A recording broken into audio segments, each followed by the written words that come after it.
1985 ജനുവരി 28 ലോകത്തെ ഇളക്കി മറിക്കാൻ പോകുന്ന ഒന്ന് അന്ന് സംഭവിച്ചു. ഒരു ചരിത്രം. പോപ്പ് സംഗീതത്തിന്റെ ഏറ്റവും ഗ്ലാമറസ് കാലഘട്ടമായിരുന്നല്ലോ 80-കൾ. അക്കാലത്ത് പോപ്പ് സംഗീതത്തിൽ തിളങ്ങി നിന്നിരുന്നവർ, അവരവരുടേതായ ലെഗസി ഉണ്ടാക്കിയവർ, 40 ഗായകർ അന്ന് A&M സ്റ്റുഡിയോയിൽ ഒന്നുചേർന്നു. പള്ളിക്കൊയർ സംഘത്തെ പോലെ ഓരോരുത്തരുടെ പൊസിഷനിൽ അണിനിരുന്നു. അവർ ഒന്നിച്ചു പാടി we are the world. Pop സംഗീത ലോകത്തെ ആദ്യത്തെ ഒന്നുചേരലായിരുന്നു അത്. എന്തിനായിരുന്നു അത്? ആഫ്രിക്കയിൽ ദാരിദ്ര്യവും പട്ടിണിയും കൊടുമ്പിരി കൊണ്ടിരിക്കുന്ന കാലം. കുഞ്ഞുങ്ങൾ ഉൾപ്പെടെ പട്ടിണിയിൽ മരിച്ചു വീണിരുന്ന സമയം, പ്രത്യേകിച്ചും എത്യോപ്യയിൽ. അവരുടെ പട്ടിണി മാറ്റാൻ കലാകാരന്മാർക്ക് എന്ത് ചെയ്യാൻ പറ്റും?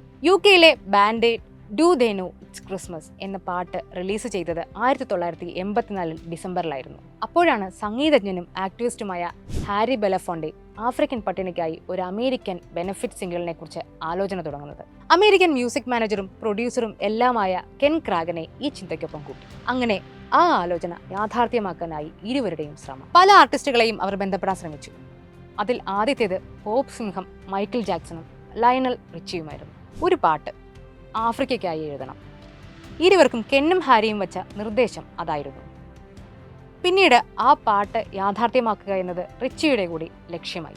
ക്വിൻസി ജോൺസ് എന്ന സംവിധായകനെ അതിനായി ആദ്യം സംഘത്തിൽ നിർത്തി. അതോടെ കാര്യങ്ങൾ കുറെ കൂടി ഉഷാറായി.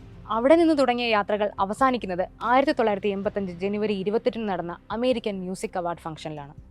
ലയണൽ റിച്ചിയായിരുന്നു ആ പരിപാടിയുടെ സംഘാടകൻ. അതുകൊണ്ട് തന്നെ അന്ന് വന്നു കിട്ടുന്ന എല്ലാവരെയും സ്റ്റുഡിയോയിൽ എത്തിക്കുക, വളരെ രഹസ്യമായി തന്നെ ആ പാട്ട് പാടിക്കുക, അതായിരുന്നു ക്വിൻസിയും റിച്ചും കെന്നും ഉൾപ്പെടെ എല്ലാവരുടെയും ഉദ്ദേശം.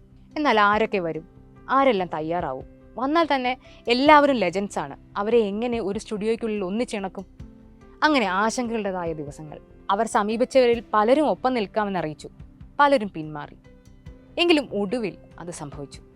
അമേരിക്കൻ സംഗീത ലോകത്തെ വെളുത്തവരും കറുത്തവരുമായ സംഗീതജ്ഞർ ഒന്നിച്ചു നിന്ന് ആ പാട്ട് യാഥാർത്ഥ്യമാക്കി. ചാരിറ്റി സിംഗിളായ we are the world. Pre internet ഇറയിൽ ആ പാട്ട് ലോകം മുഴുവൻ സഞ്ചരിച്ചു. റെക്കോർഡുകൾ ഭേദിച്ചായിരുന്നു ആ സിംഗിളിന്റെ വിൽപ്പന. 20 മില്യൺ കോപ്പികളാണ് ആദ്യം തന്നെ വിറ്റുപോയത്. ഇന്നും ബെസ്റ്റ് സെല്ലിംഗ് ഫിസിക്കൽ സിംഗിളിൽ 9ാം സ്ഥാനത്താണ് വി ആർ ദ വേൾഡ്. ആ ദിവസത്തെക്കുറിച്ചുള്ള ഡോക്യുമെന്ററിയാണ് നെറ്റ്ഫ്ലിക്സിൽ ഇപ്പോൾ സ്ട്രീം ചെയ്യുന്ന the greatest night in pop. ലോകത്തെ മോസ്റ്റ് ഇംപ്രസീവ് സൂപ്പർ ഗ്രൂപ്പിനെ അസംബിൾ ചെയ്ത് ലോസ് ആഞ്ചലസിലെ A&M സ്റ്റുഡിയോയിൽ എത്തിച്ച വി ആർ ദ വേൾഡ് യാഥാർത്ഥ്യമാക്കിയ യാത്ര, അത് പറയുന്ന ഡോക്യുമെന്ററി. സംഗീതജ്ഞരെക്കുറിച്ചും പാട്ടുകളെക്കുറിച്ചും എല്ലാം ഡോക്യുമെന്ററികൾ പലപ്പോഴായി വന്നു പോയിട്ടുണ്ട്. എന്നാൽ മീഡിയോക്കർ സ്വഭാവമില്ലാതെ ആ പാട്ട് സംഭവിച്ചത് പിന്നിലുള്ള കുഞ്ഞു കുഞ്ഞു കാര്യങ്ങളടക്കം വളരെ മനോഹരമായി അടുക്കി വെച്ച ഡോക്യുമെന്ററിയാണ് the greatest night in pop. ആകെ 1 മണിക്കൂർ 36 മിനിറ്റിലും ഒരു സെക്കൻഡിൽ പോലും കാഴ്ചക്കാരുടെ, പ്രത്യേകിച്ച് സംഗീത പ്രേമികളുടെ, പോപ്പ് സംഗീതം ഒരിക്കലെങ്കിലും ആസ്വദിച്ചവരുടെ ശ്രദ്ധ ആ സിനിമയിൽ നിന്ന് പുറത്തു പോവില്ല.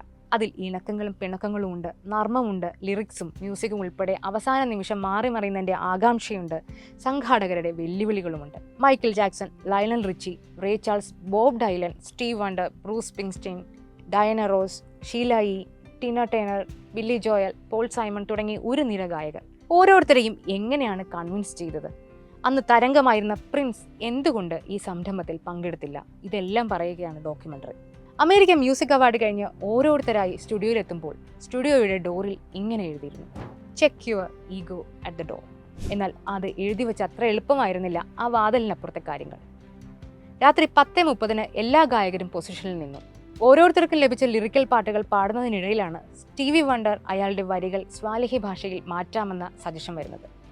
അതിൽ വഴക്കിട്ട് വെയ്ലോൺ ജെന്നിങ്സ് സ്റ്റുഡിയോയിൽ നിന്ന് പുറത്തു പോകുന്നു.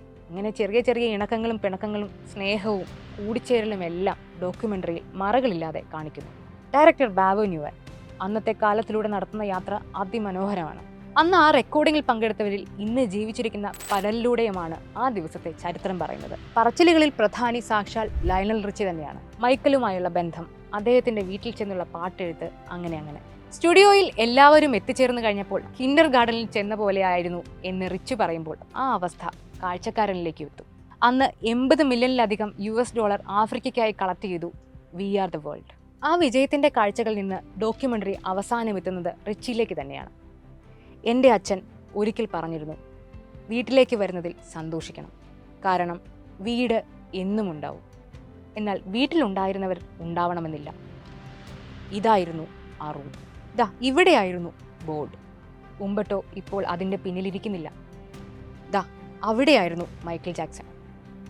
സ്പ്രിങ്സ്റ്റീൻ ദാ ആ കോർണറിലായിരുന്നു. സിൻഡി ലോപ്പർ ദേ ഇവിടെയായിരുന്നു. വളരെ സ്പെഷ്യലായിരുന്നു അത്. ഈ റൂം എൻ്റെ വീടായാണ് ഞാൻ ചിന്തിക്കുക. ഇതായിരുന്നു ആ വീട്.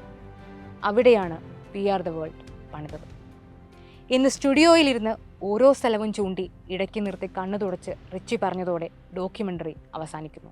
വി ആർ ദ വേൾഡ് ആസ്വദിക്കുന്നവരുടെ ചങ്കിലേക്ക് ആ ഫീലിങ്സ് തുളച്ചു കയറാതെ തരമില്ല. അതൊരു പാട്ട് മാത്രമായിരുന്നില്ല, രാഷ്ട്രീയവുമായിരുന്നു.